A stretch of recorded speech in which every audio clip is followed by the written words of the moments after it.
Ladies and gentlemen, get ready to embark on a journey like no other. Welcome to the Glum Lot Podcast, your go-to destination for a unique blend of recovery and discovery. I'm Brett. And I'm Mark. And in this podcast, we will endeavor to create a safe and uplifting space for our guests and listeners to share their stories with sincerity and a touch of humor. Remember, we are not a Glum Lot. The Glum Lot Podcast is more than just a source of entertainment. It's a beacon of hope, proving that even in the darkest moments, recovery is possible. Every story we share carries the power to inspire positive change. So buckle up, get ready to listen, and join us in discovering the strength that lies within every individual's journey. This is the Glum Lot Podcast, where humor meets hope. Brett, welcome to episode 107 of the Glum Lot Podcast, and welcome listeners. Welcome indeed. Thank you, Mark, for the nice welcome. Brett, where can the people find us? Everywhere. Ooh. Stickers. Anyways, but seriously, you can find us on our Facebook page at the Glum Lot Podcast. Also, if you want to reach out to us, maybe you have some suggestions for us, maybe a topic or a potential guest, which would be the ultimate. You can reach out to us at the Glum Lot Podcast at gmail.com. Fantastic. How'd I do? You did great. You Nice. did great. I think you got a future in broadcasting. I love it. If not broadcasting, then podcasting. Okay. What's on your mind today? What isn't? I know. But anyways, there is something because Okay. I was listening to. I do like to listen to speaker meetings, speaker tapes on Speaker YouTube. tapes. Yeah, there is a ton of them, and one person in particular was talking about fear and anger. And the thing that kind of struck me was talking about if you have anger or somebody that has anger, you're living in your thoughts all the time. And I was like, well, what the hell does that mean? Well, I think I figured it out. That's all you can think about when you're angry is the anger towards the person, place, or thing that you're dealing with, right? And so I remember recently, not too long ago, that's one of the people in the rooms talking about how they were very angry at a sibling. And somebody called them out on it and says, well, that means you're the slave to them, right? Because that's all they're talking, all you can think about is all your anger and everything. And so they're the ones that are, you're ruled by them. Right, they're living essentially. rent-free in your head, especially if it develops into a resentment. Oh. So, I mean, people getting angry is normal. You can get angry and be angry for 60 seconds, then let it go, and it's good. Decide what you want to do with it. Maybe you want to walk away. Maybe you want to address it in a non-violent, non-angry manner. Maybe you just want to forget about it. I mean, it's a boundary, right? Maybe. But they say that anger is a mask which fear wears. Yeah, so if you have a fear, it kind of ticks something in your ego, and your response is to come at it. That's right. Fight. That's right. Fight or flight. Another thing which you talked about was the fact that anger can fester in your mind, and I've done this myself. We've all done it. You're driving down the road, and the day's going great, and all of a sudden this thought pops into your head about what that guy did to you 2 years ago. Holy shit. Yeah.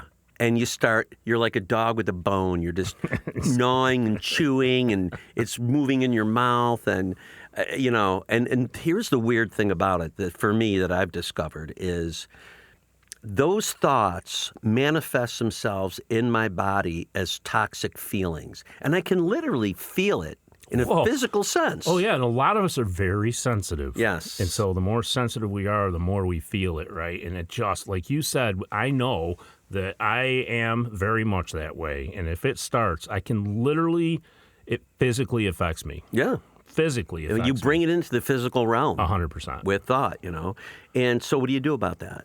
Well, you know what I've heard? have to pray for the sick You bastard. pray for the bastard. That's right. That's what they say. Yep. The first thing I usually do is I kind of laugh at myself and say, why are you doing this to yourself? Yeah. And then I try to turn it over. Yeah. And part of turning it over sometimes is saying, other people have their own agenda. They're other human. people are compensating for things. They don't have a program. Correct. They don't know what to do with it. It comes out as being a dick.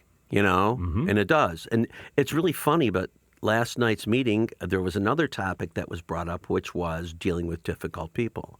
Dicks. Yeah, some people are just difficult. Absolutely. I mean, clearly there's something going on there. Exactly. And that's why we're difficult, because usually, as we found out in step 4, we usually have a part in it, but we cover that up by going extra towards the other person, too. Yep. And, it's not up to me to straighten the person out. Right. It's not. No. Sometimes I feel, it's that whole self-righteous... told you so, and I'm right. Yeah, that's I have a right to do this because they're wrong. You need my point of view because it's the right one. And if you do that, you're sucked in. You are sucked in. I'm getting mad right now. Yeah.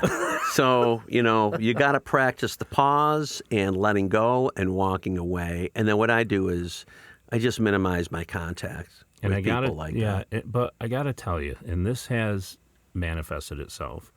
One thing that I learned is if we stay angry, we lose the potential to be helpful to that person. Mm-hmm. And I got to say that more than once has happened. Once I can look by that and say, listen, I can tell there's something, what is it? Yeah.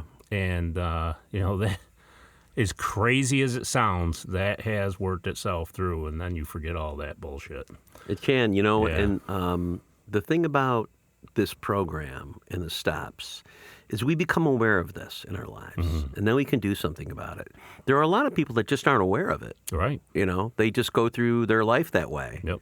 And maybe they get what they want out of it. I'm guessing they really don't ultimately. Yeah.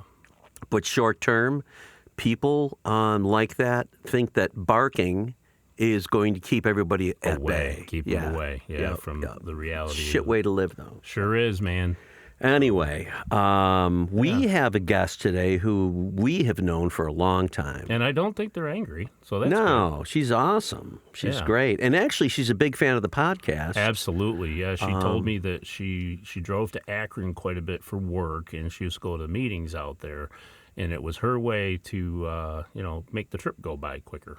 Yeah. And just to hear and remind herself, because she didn't have very much time for AA because she was so much into travel, that it was helpful for her. And I've been like, when are you going to get on? When are you going to get on? Kind of interesting. She went to Akron. I know, right? You know what I mean? The birthplace of AA. So I saw her, and she has now agreed to come on, so I'm very excited. Lovely. And with that, let's welcome Samantha. Welcome to the Glum Lot Podcast, Samantha. Glad to hear you. Hey, so we'd like to start out with your sobriety date.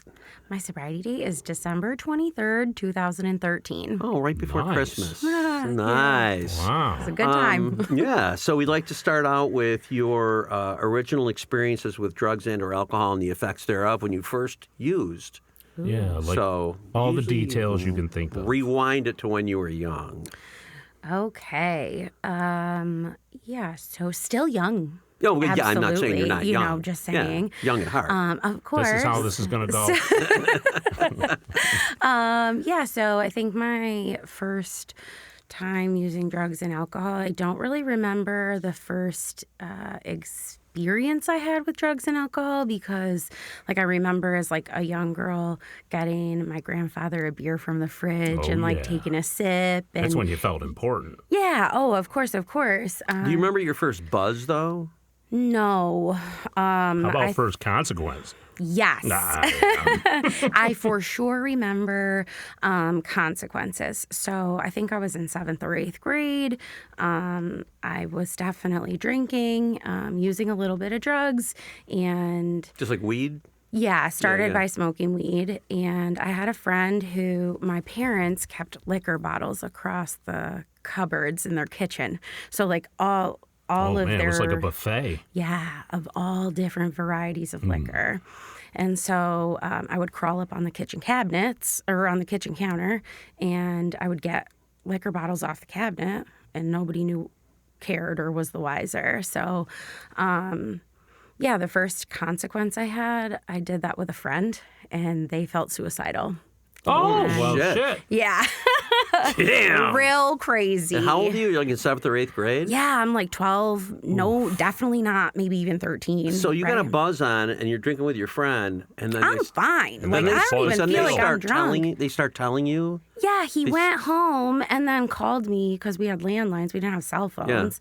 Yeah. And he was like, I want to commit. I don't want to live anymore, yada, yada, whatever. Damn. And my stepdad was best friends with his dad. Oh, shit. And I thought, well, if he dies, I'm going to feel responsible. So what did you do? I went and woke up my parents. And there weren't they were just mad that I gave him liquor. They weren't mad that I got drunk.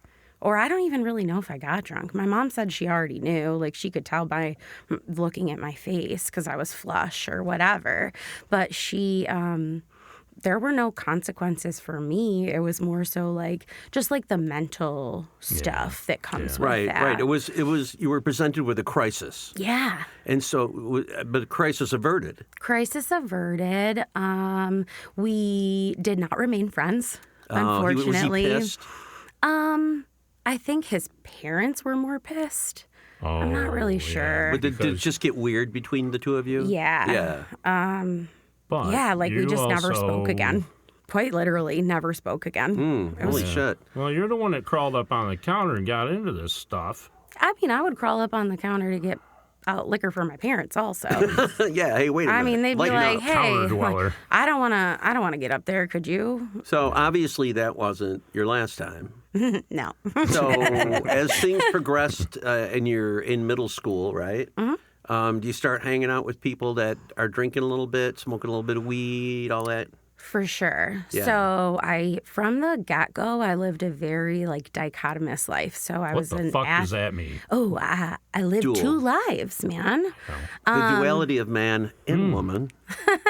So I was an athlete, and I had all my friends that were athletic that I was a competitive figure skater. So I would go with them. I trained 5-6 days a week. Holy shit, and yeah. then I had friends from school because my skating friends were not didn't even live anywhere near me. Right, yeah. We were from all over. Any of those ice sports, there were so few rinks, especially back then, right? Yeah. That when you went to a rink, I know because my son played travel hockey, there were kids from every school. Mm-hmm. A little more prevalent now, but still, that's a very isolating type of sport. But you do make friends from other school districts, which is kind of cool. Yes. So I started out skating at a rink that was local to me, maybe 10 or 15 minutes. And then around that time, actually, I changed rinks and started skating an hour to an hour and a half away from home. Better ice. Better ice time, better coaches. I just was The ice was more watery. Sure was. So, so your skating friends you're not partying with them. And I'm not partying with school, them. But in school, right? So I was half on the rails, during that period of time. So when you say dichotomous, you really had 2 completely separate lives with 2 completely different groups of friends. 100%. So my friends at school, I started moving away from all the people that didn't do drugs or drank because I had that, on the ice. And so my friends at school all drank or used drugs. I knew where to get it at any time. So by 8th grade, I had definitely moved into a friend group that really only did that. We say this every episode, but we find our people. Yep. We find our people. We do, man. 100%. Same thing in sobriety. You better find your people. Yes. In sobriety, yeah. I heard a great quote this week. A guy was talking about how he had been loitering in the rooms for a long time, and then he finally figured out he had to get with the people who had good sobriety to make it. Yep. Yeah. And I laughed so hard, not at him, right? But I was like, 'Cause you know. yes, Yeah. that is so true. That's the funny thing about AA is I remember my first meeting. I really didn't know much about AA, but I went to the meeting and they went around the room and spoke. And there was this one guy that told a story about how he was sponsoring someone and he was giving him a ride to a meeting. And, you picture me, I don't know anything about AA, but I'm just sitting there listening, as someone who's just kind of looking in from the outside.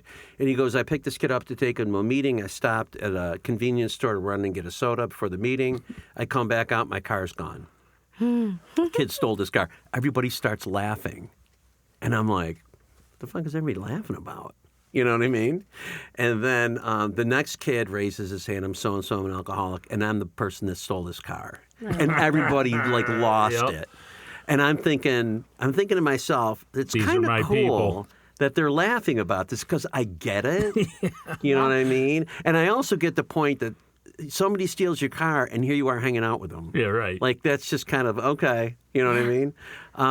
And that's what you're talking about is like this. They get it. Yeah. They get it. You get it. There's a Got it. connection. There's a So by connection. 8th grade, I was blowing cocaine. Holy shit. Wow. Smoking weed whenever I could.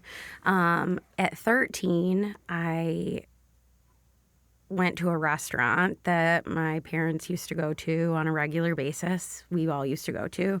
And the cook came out, he knew them, and said, "Oh, I'm running behind. My dishwasher didn't come to work or quit or something." And my mom said, "Oh, Samantha can do it." She volunteered you to be the So dishwasher? she voluntold me to be the dishwasher. And so at 13, I started working in this restaurant bar. We know So where that like I goes. started, under the table. So I mean, I had In if so I didn't many have ways.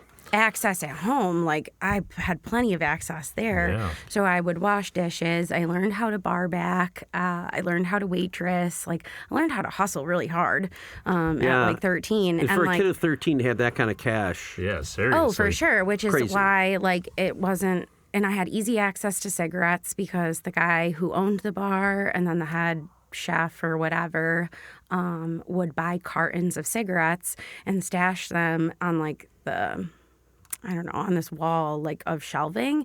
And all I had to do was scale the wall to get a pack of cigarettes. Again, and, like, climbing on again, like, counters and I shit. already know how to do that. So You're a little was monkey, really aren't you?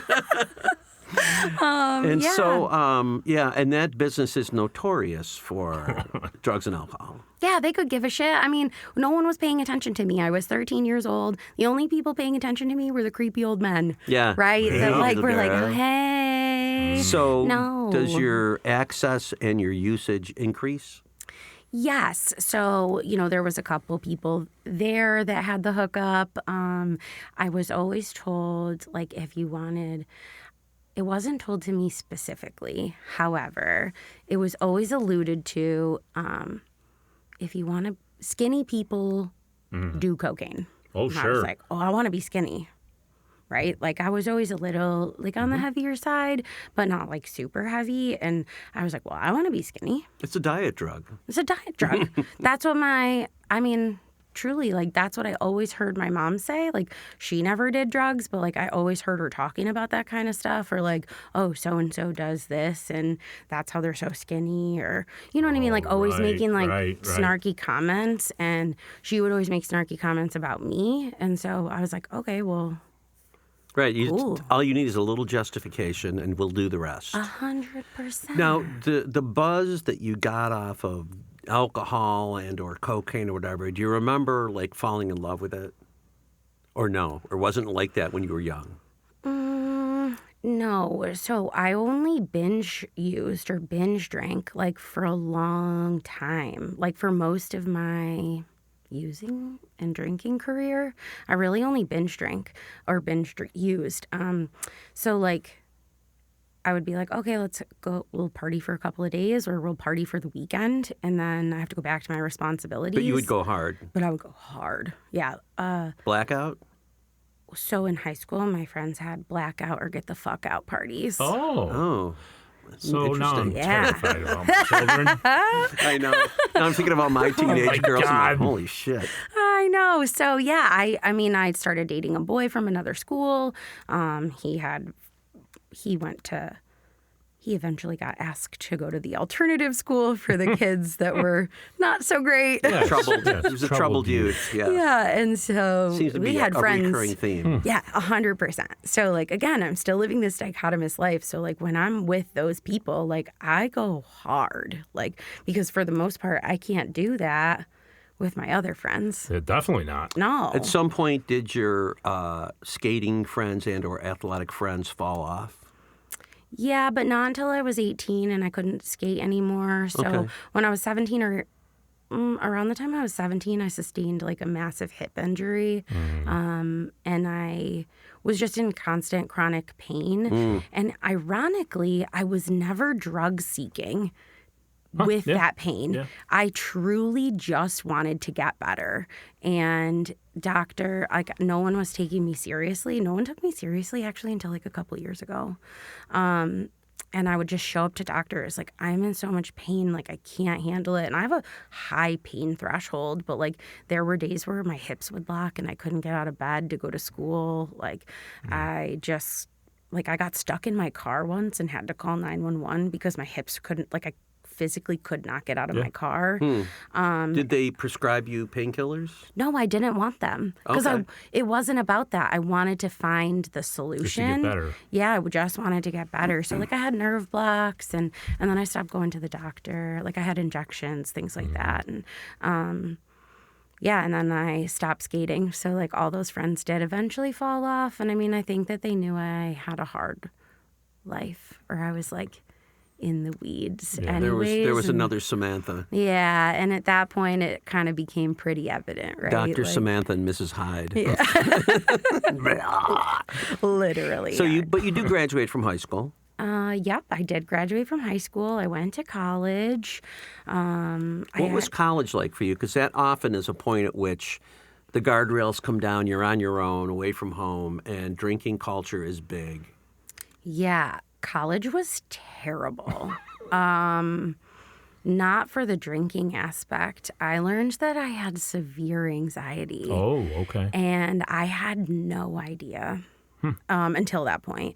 So I went to, and it still wasn't even really labeled at that Oh, point, sure, back like then. by like anybody. So this was in like 2010. I graduated from high school in 2010.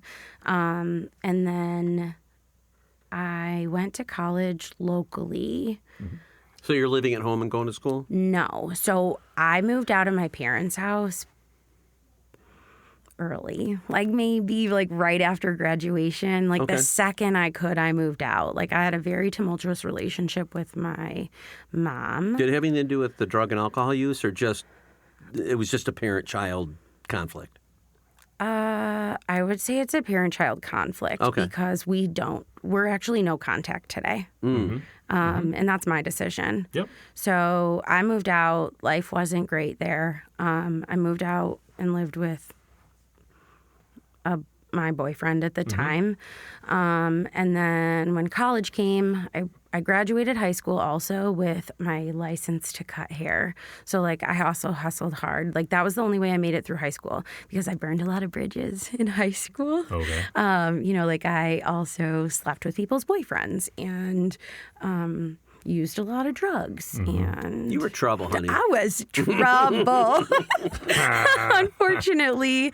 And so, But you are cutting hair, and the money's good. when I graduated, I had to do something while I was in high school to make it through high school. Is what I'm getting at. Like I created a lot of wreckage in that short space. So I went to cosmetology school. Also, I graduated with my license. So I was working. I moved out of my parents' house. I started cutting hair right away, literally the week I graduated from high school because I got my license. And then I worked my way through college. I went to college and then I tried staying in the dorms, but I really did not make it. Like I was so scared all the time. My anxiety was through the roof. Often those of us that seek the comfort of alcohol and or drugs, we're kind of self-medicating. Oh, for sure. And it doesn't work all the time. No, it never. stops working, and then we're in a world of shit. Then we got to start really working on ourselves. But what was your situation? So you have this anxiety disorder you're dealing with. Does your drinking increase as a result of it? No, I never really even liked drinking. Oh, really? That's the crazy Okay, part. all right. Yeah, no, I mean, I really only I drank to excess to black out and get through whatever. And I would actively choose not to drink if I knew there wasn't enough for me to black out with. So, I mean, I'd be I'd rather suffer than Drink two beers? to drink. Oh, never. I just That wouldn't could make do you it. suffer more. Right. And I knew it. Yeah, so okay. I had a baby after my freshman year. Oh, I got okay. pregnant. And then I knew that I had a problem then when I was pregnant because I couldn't stop using drugs. I could stop drinking. I was terrified that I would have a baby with fetal alcohol syndrome. Right. I don't know why, but that I like obsessed about that. So I stopped drinking, and I stopped using hard drugs. So you're still smoking weed? I'm still smoking weed every day, all day. But I stopped using cocaine. Stopped snorting pills. But I smoked weed every day, all day long. That was really crazy. Literally until I gave birth, even though I tried. And I would say, I need to stop tomorrow. I need to stop by my birthday. I need to stop by Christmas. Yeah. I need to stop 30 days before I give birth. And here I am on my way to the hospital smoking a blunt. Like, I just can't not do it. And Well, you're probably anxious in the first place, right? Right, and I had no idea. I was so scared. Yeah. And I had actually, like, the relationship I was in was not great. It got, like, really physical, unfortunately. And, like, it just wasn't a great situation. Like, I'm not saying I was perfect either by any means. Yep. So then I take a year off because I'm working 60 hours a week, going to classes while I'm pregnant. I can't stay awake anymore. So I end up dropping out of school. And I had my daughter in 2012 in March. So then in the fall, I go back. What are you going to school for? Yeah. To be a drug and alcohol counselor was my goal. Wow. My college entrance essay talked about my uncle, who is also an addict. I barely had a relationship with him. And I thought, and I said, if this can happen to my family, it can happen to anyone's. And I'm really passionate about helping. Now, mind you, like, I had already been told I needed to go to rehab. Talk about denial. Yeah, Holy and talked my way out of it. But, like, I knew I was an addict, kind of, but, like, I didn't know in my heart. Right. Intellectually, I understood, but, like, in my heart, I did not. So, and that was, like, when I was 16. So that's how I write my college entrance essay. So 2012, have my daughter. I'm a newly single mom. I'm trying to, like, just figure it out. Life got really fucking hard.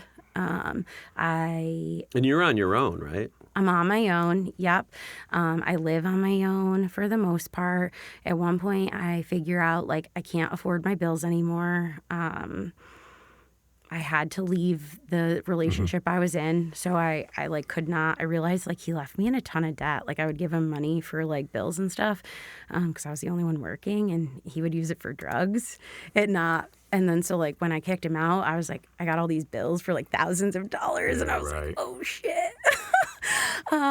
So I moved in with my great aunt, who lived, like, really kind of close to me because nobody else in my family would let me move in with them. Okay.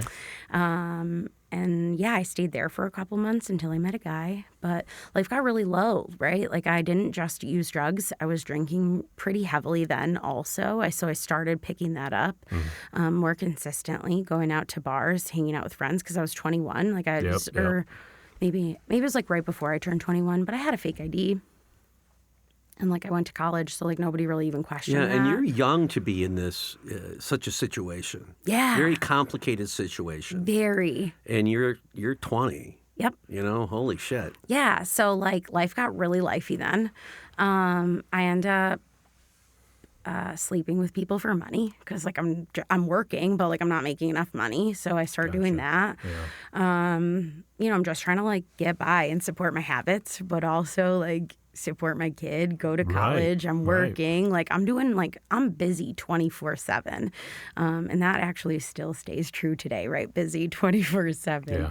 Yeah. So fast forward, I meet this guy. Great. Every good story revolves around a guy. I tell him on the first night I meet him, I have a drug problem. Oh. And I'm like, wow, that's weird. Just like point blank. Yeah, like, we're just talking. I like you and I like drugs. I literally did that. Wow. And he was like, okay. Thank God. Okay. What does he mean by okay? I don't. Maybe he found his person. Literally. finally found his person. Was he a right. drug user too? No. He wanted to save you. I don't Could be. know. That exists. Yeah, I don't it does. know. It does exist. No, so like what's really crazy is like I met him and I instantly knew him. Like it's like a soul connection. Twin Okay. flame. I don't know how to explain it, but like there are things like I looked at him and I was like, I know X, Y, and Z about you. And he was like, holy shit, this is crazy. And I was like, I don't know how I know these things. Like I just do, right? Like fast forward, we're married No shit. today. Oh, that's amazing. That is crazy. We've been together ever since. Well, now, wait a minute. So he meets this girl on a first date, and first thing she says is, I have a drug problem. Yeah, fucking nuts. But there's a connection there that That cannot far be denied. supersedes Yeah. that. So does he try to help you? Yes. And he says, okay, fine. So like for the first like month or two, I turned 21 in that time period. He And was in for a ride at that he point. had no idea. I didn't even tell him how old I was. Yeah. So it's my 21st birthday and he's like, what? Is he older than you? Yeah, he was like 32 or 33 at the Okay. time. Oh, yeah. He Yeah. was like, what the fuck? Yeah. Okay. So So he's up next on our next episode. I've heard crazier stories. Oh, yeah, definitely. Yeah, so fast forward a couple months and he realizes like I wasn't kidding. Like I have a drug problem. What were you using at the time? Cocaine, Yeah. pills if I could. I would drink a lot. And he wasn't. No, never. He doesn't drink and he doesn't use drugs. Is he sober or At just all. doesn't drink and doesn't use drugs? He just doesn't drink and doesn't use Religious fellow drugs. at the time? No. Okay. Just not a thing for him. It's just like he drank when he was younger, but like he doesn't. Yeah, he's a normal. It wasn't attractive to him. No. It's So, weird. Boy, he must have really felt okay with himself. But he sees you doing this, and And he's what's- like, you have a problem, man. Like, you have a kid. Like, what the fuck? Pick me or the drugs. And I was like, that. I can have both. I've already lived this I'm dichotomy. going to tell you I pick you. I'm going to tell you I pick you, but I'm bet I can live this dichotomous life because I've done so before. We become experts at it. Right. I'm 100% an expert. So, all right, fast forward. I forced him to break up with me a few months later because, like, I need drugs and alcohol. Like, I can't do this anymore. I make him the bad guy so, like, I can feel victim. Like, Naturally. I can be the victim here. And I proceeded for 4 months to just black out every night. And I lose my job. That was December 22nd. And then I had already started talking to him again, trying to like make amends kind of. But I lose my job December 22nd. I go bananas that night. I convince him like, I just need a night alone. I'm really sad, blah, blah, blah, blah. Blow all the drugs I had in my house and then some, drink the bottle that's in my, in my fridge, whatever. And then I go to his house the next day, and we're good. And then he realizes my drug dealer texts me and was like, oh, I'm good. And I was like, chill. Like, I'm trying to get back in my house. Like, I'll hit you up in a couple of days. And he was mad because I told him I was like going to try to really do it this time. Yeah. And he read that and he was like, are you kidding me? And we're like mid argument, right? And I paused and I said, you can continue to yell at me, but I'm about to throw up everywhere. Detox hit me harder than it has ever hit me prior to that. I mean, I literally felt it. Like all of a sudden, I'm like shaking, I'm sweating, like, and he followed me to the bathroom, bitching. Like, He didn't care. and I fucking, Yeah. I'm You were calling dinosaurs. ill. And he looked at me and I remember looking up and he like had this look in his face and he had never seen anything like that before. And like that's when he really knew like, oh, This this isn't a fucking shit. choice anymore. yeah, Like yeah. she literally has like such a severe problem. Because who would put themselves through that, right? Right. Yeah. Like he's thinking I can just like stop using and like I'm fine. Well, like I couldn't. Yeah, so that was December 23rd, 2013. Oh, I just put that together. Yeah, no, I was waiting for it. So did you at that point enter like a rehab or how did you proceed with I the detoxed change? on the bathroom floor. God Alone? dang. Yeah, By the way, that's tough. that is very dangerous. For It is. anybody It that's is. listening, don't go that route. I would never recommend that Yeah. ever to anybody. It was hard. It was the hardest detox I've ever done. I had no idea. Yeah. Like, I mean, I think that I didn't really know either, right? It was scary. I was, Well, yeah. you know, my daughter, I had some family that would take her sometimes. So, like, you know, between that and then, like, my boyfriend, this guy, who's now my husband, his name's Dave. Hi, Dave. Dave. He, Hi, Milo. hey, Milo.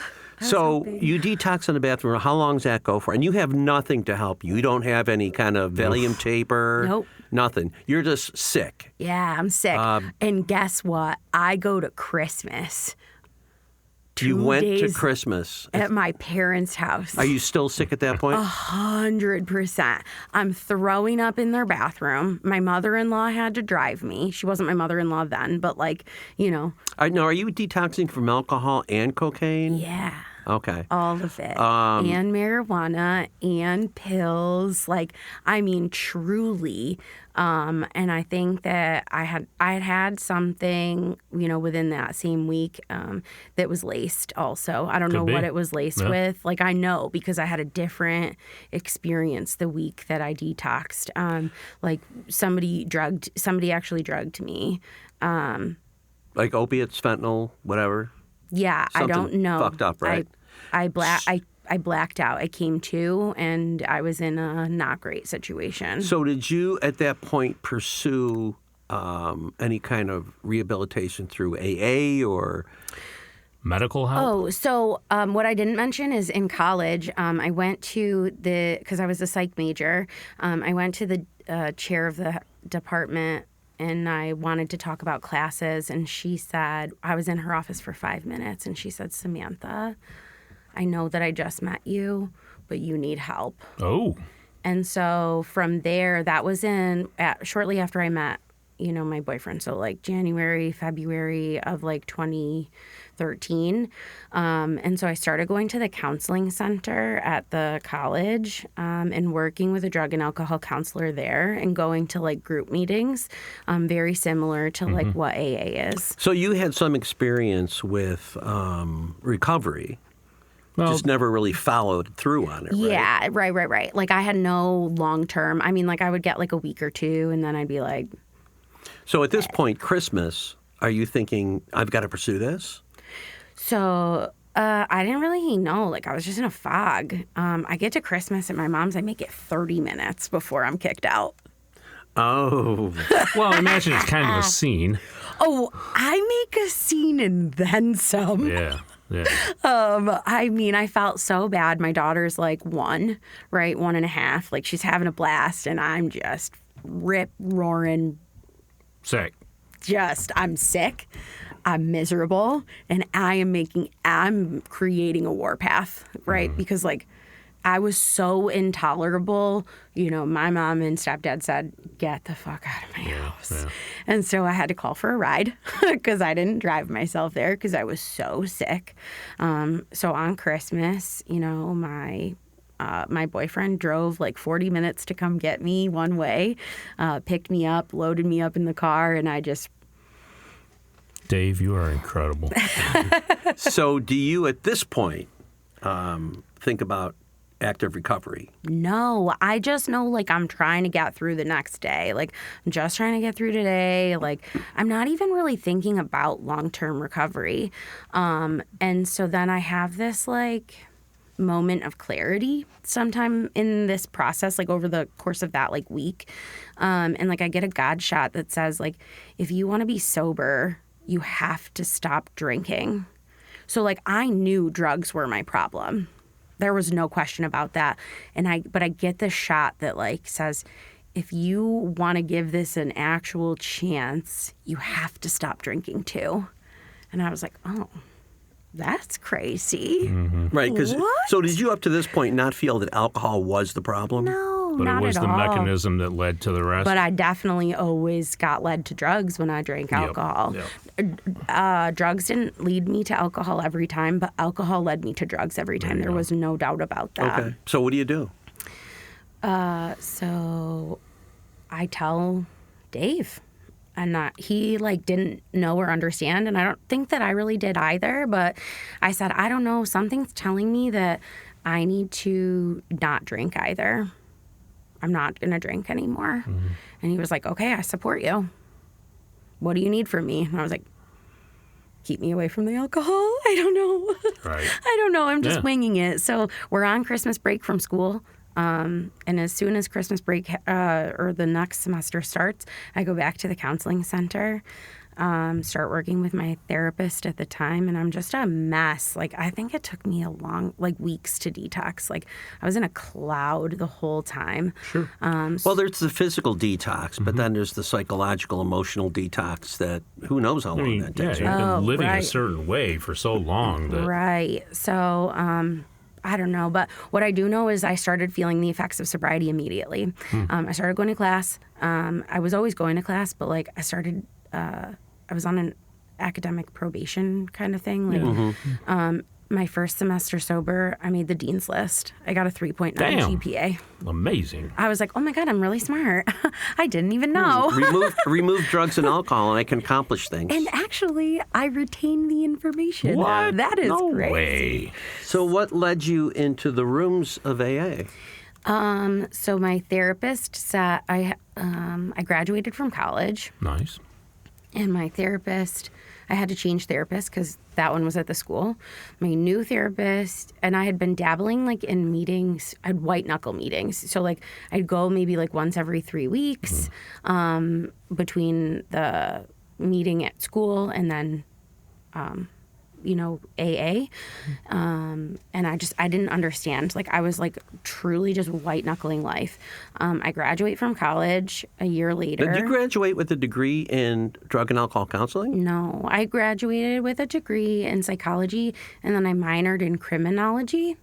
But that changed course. I didn't really feel passionate about it anymore. But I was committed. I was I've taken all these courses.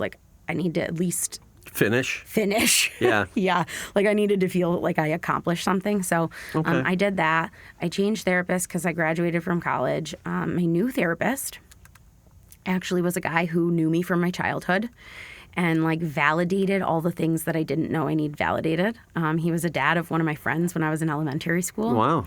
And he was like, I knew you always needed help, but it was never my place to be able to help you or even say anything to you about it. That aligned, didn't it? It did, yeah. And he was friends with my therapist from college. That's how I didn't even know until I met him, and I was like, oh, I know you. That's weird. And he helped me through a lot of stuff, but on day one, he said, I can help you, but you need AA. I thought, well, that's weird.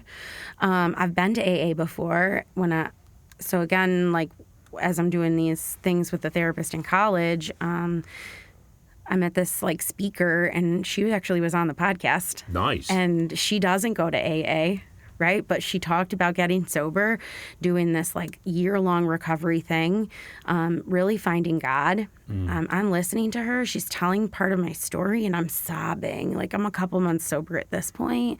And she approaches me after, and she says, you need AA. And I was like, okay. She goes, I'll take you to your first meeting. But by taking you to your first meeting, that really means you have to pick me up because I don't have a license. And so I pick her up. I take her to a meeting, but she's really taking me. I raise my hand, I tell. So that's when I started going to meetings kind of infrequently. I didn't understand you needed to go regularly to get the message. So I fast forward back to the therapist. He says, I can help you, but you need AA. And you need to go. Keep getting there. Yeah, okay, if today's Friday and I'm going to see you again on Wednesday, you need to go to at least 2 meetings in between now and then. And I was like, that's a tall order. I'm working. And he was like, then I can't work with you. And I was like, absolutely ridiculous. That's smart. Yeah. So he like challenged me right from the beginning. And from there I jumped into AA with 2 feet. Like I got a sponsor. She actually found me. I was, showing up. I was still a wreck. Like I was an emotional basket case. And that was something that Dave always said to me and I really hated is he would call me a roller coaster. And I just did not want to be a roller coaster anymore. Like he would always say like, you're so high and then you're so low. And like, I'm not bipolar. Well, but I just couldn't manage my emotions. We do talk about emotional sobriety. Yeah, I didn't have that. And it comes after physical sobriety. Well, then for like 5 years, we go through PAWS, like post-acute withdrawal syndrome, and that is a big thing. Yeah, someone told me in early sobriety that early sobriety was, my early sobriety was like 3 to 5 years. Yeah. And I said, okay, bet, like at the 5-year mark, I won't be in early sobriety anymore. Like I took it on the long run. Yeah. I was like, I have 5 years to figure this shit out and like I'll feel better after 5 years. I'm not really sure that happened, but like it was important, right, to know that like it wasn't going to happen in 6 months. It wasn't going to happen in a year. It's not going to be instantaneous, and it's one day at a time. Yeah, I mean, at that point, I had worked the steps. I had worked the steps multiple times. I had cleared away a ton of wreckage. Like, I've cleared away a ton of baggage by like the 5-year mark. So worked on character defects. Made amends. Yeah. Had a good relationship with a higher power? Yeah, I mean, so I had always gotten God shots. Like, it was cool because the sponsor I had, my first sponsor, I've only ever had 2. My first sponsor for the first 5 years would watch my growth, and she would say, well, Samantha, this is what God looks like in your life. And, like, she would give me clear-cut examples and how, like, God happened or God showed up. I've certainly heard a few just here now.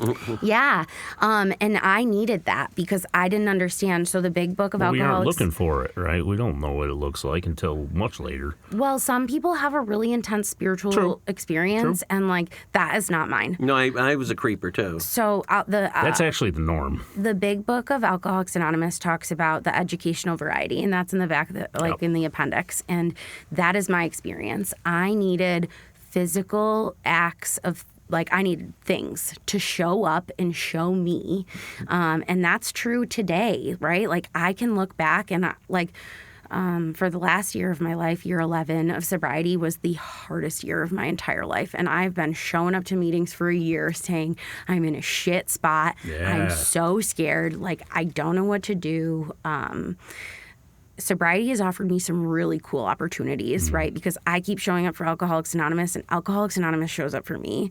And I've showed up every day this year, or, in the last year, saying, like, I'm in a bad spot. Like, I just need help. And, like, some miracles in the program have helped me. People in AA that have been sober more time or less time, it doesn't matter. But they have, like, I don't want to say like a position of power, but they're in a position to help me, and they have.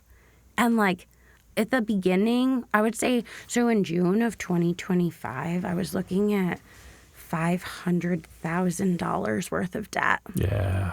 Because I closed a business. Alcoholics Anonymous allowed me the opportunity to buy a business and buy 2 more businesses, and 2 of them were failing. And like, I didn't know. I mean, I knew, but like, I didn't know when to say when. Sure, right. And the guy in Alcoholics Anonymous was my landlord, and he, not locally, he was 5 hours away. When I met him, we connected right off the bat, and like somehow got within 5 minutes, started talking about sobriety. He's been sober for like over 40 years. So he would always like call me to check in. And I called him and I was like, I'm in a bad spot, and like this business is tanking itself, like to no fault of mine, right? Like some crazy stuff happened, and like I kept showing up for the business, and the business was like, you need to pull out. And this guy was like, okay, I'll wipe $300,000 worth of debt off your plate if you pay me $20,000. And I was like, what? Okay.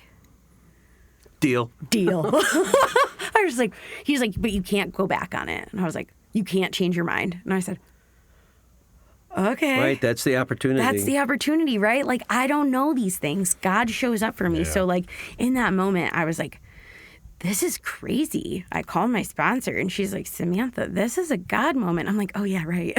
Yeah. Of course. Of course it is.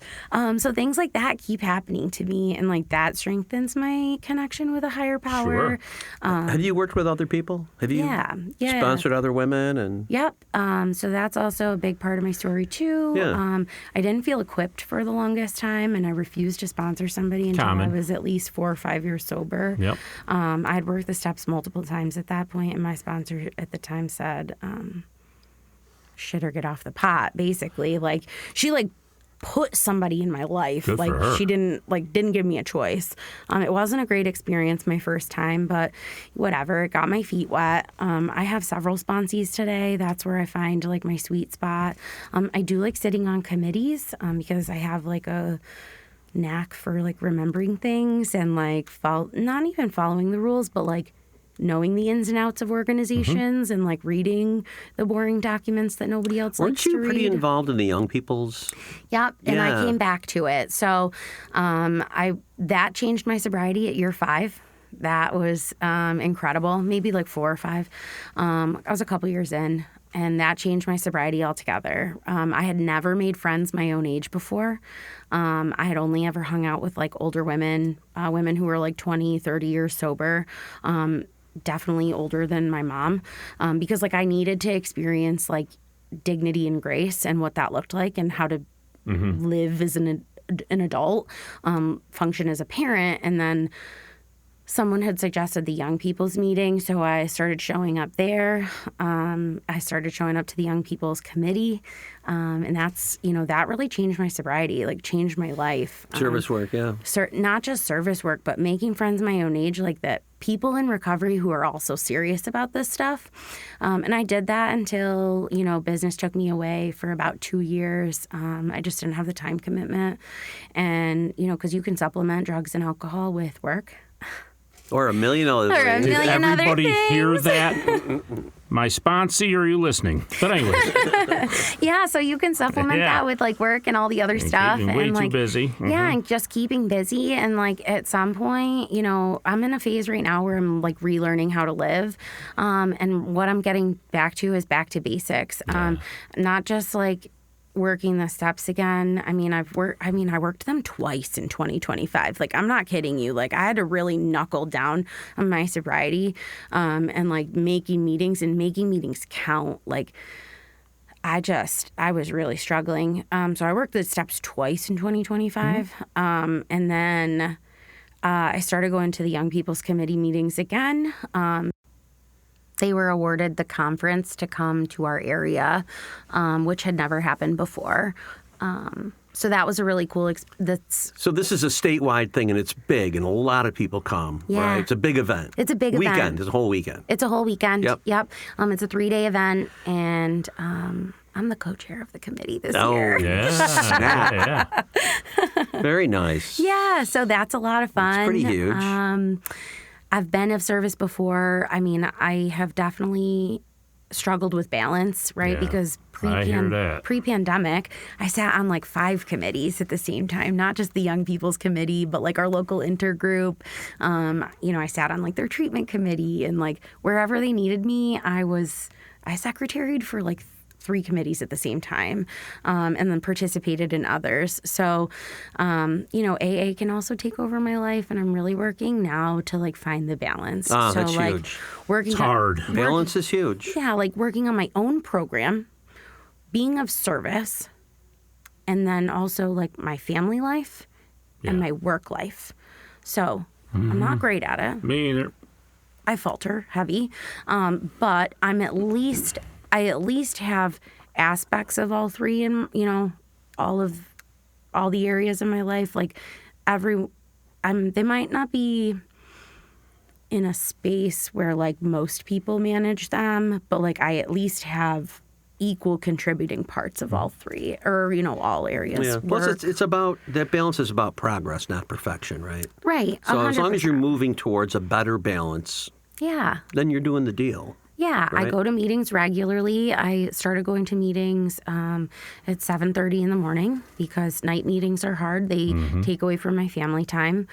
So I started going to meetings. My daughter gets on the bus and I go to a meeting. She's 13. She'll be 14 next month. So She's not a kid anymore. she's not a kid anymore, but she's grown up in the rooms of Alcoholics Anonymous, and that's been a really cool opportunity for her also. Sure. And she might not understand all of it, but like she can definitely throw some words of wisdom around. Good. And Yeah, I use it on my kids all the time. my God. And they're very receptive to the things I say that come from meetings. You know why? Because it's universally true. Yeah. It really is. Yeah, And yeah. it is, most of it's common sense. That's the best part. And you know, they say common sense is not so common. It is not. No. So I live. The steps teach me how to live, right? I try to live in the steps. I try to practice the principles. And then, the traditions help me operate as like an individual, not just on the committee, but like in work and in my family. I really try to incorporate all of that if I can. It's funny because not many people approach it that way, and it can be definitely used that way. Right, it is. We call it a design for living, not just in the rooms and in sobriety, but in life itself. Yeah. Design for living. Well, my favorite steps to live in are 6 and 7. Oh, yes! 7. My two favorites. So that's my favorite to live in Nice. because I firmly believe like we have to be looking out for our character defects and, how are they looking and acting in certain scenarios. So I really like to live there. And reading some outside books like Drop the Rock Ripple Effect really changed my life when operating in step 10 and step 11, not just like for prayer and meditation, but like the big books talks about step 10 being like that nightly inventory and then through 11 being the prayer portion and like, releasing all of that. And so the Drop the Rock Ripple Effect really changed my sobriety in that regard, and catching it in the moment, right? Like when I'm wreaking havoc. And like sometimes I go to my, my home group in the morning and I'll be like, oh, I burned the house down today. On my way here, I woke up really feisty.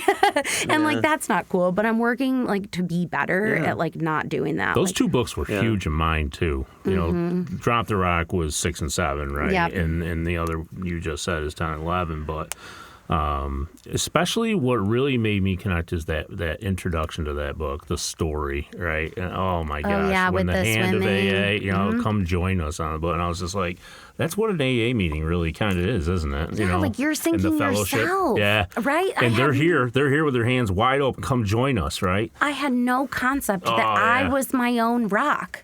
None whatsoever. That's right. Like my victimhood, my like all my shit was like what was weighing me down and like I just couldn't see And it. you made progress and then right back down again. And then you're sinking again, you're drowning. So I have I know that we need to wrap up. So. I know, but you started this and now I'm on it. I'm But sorry. anyways, I'll Okay, you two, simmer down.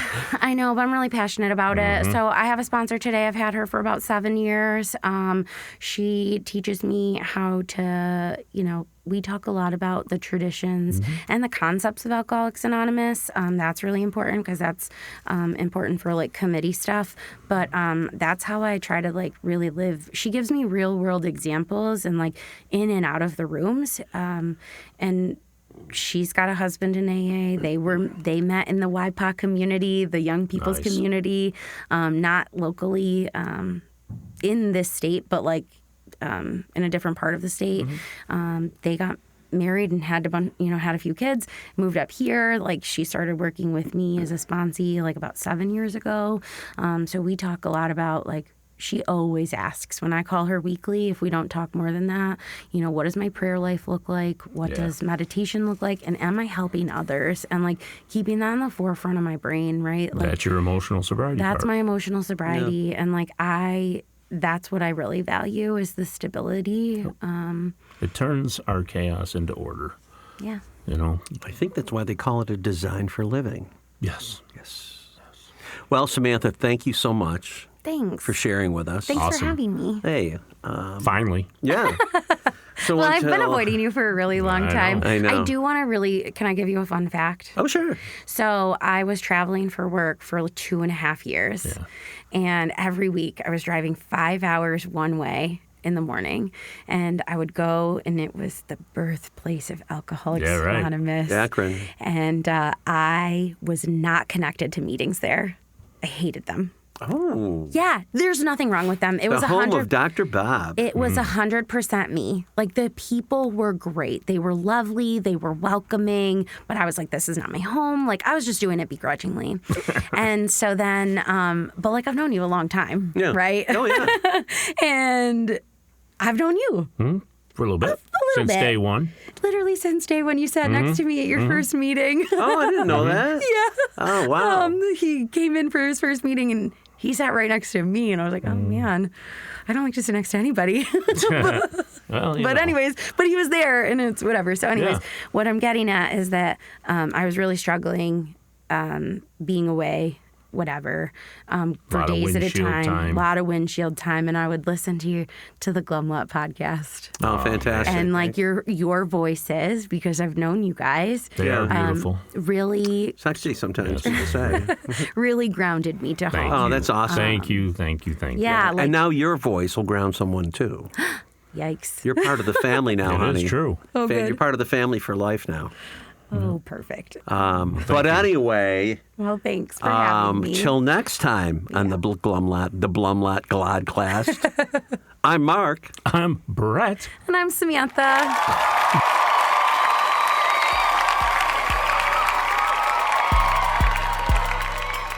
As we wrap up another episode of the Glum Lot Podcast, we want to extend our heartfelt gratitude to each and every one of you who tuned in today. Navigating the path to recovery from alcohol and other substances is a journey filled with challenges, triumphs, and self-discovery. Remember, we're not affiliated with Alcoholics Anonymous, but we're here to provide a safe space for open conversations about the complexities of recovery. Your stories, courage, and resilience inspire us and our listeners alike. If you or someone you know is on the transformative journey, know that you're not alone. Join us next time as we continue to explore the diverse facets of recovery. Until then, stay strong, stay connected, and remember that each day is a step towards a brighter, sober tomorrow. Thank you for being part of the Glum Lot community.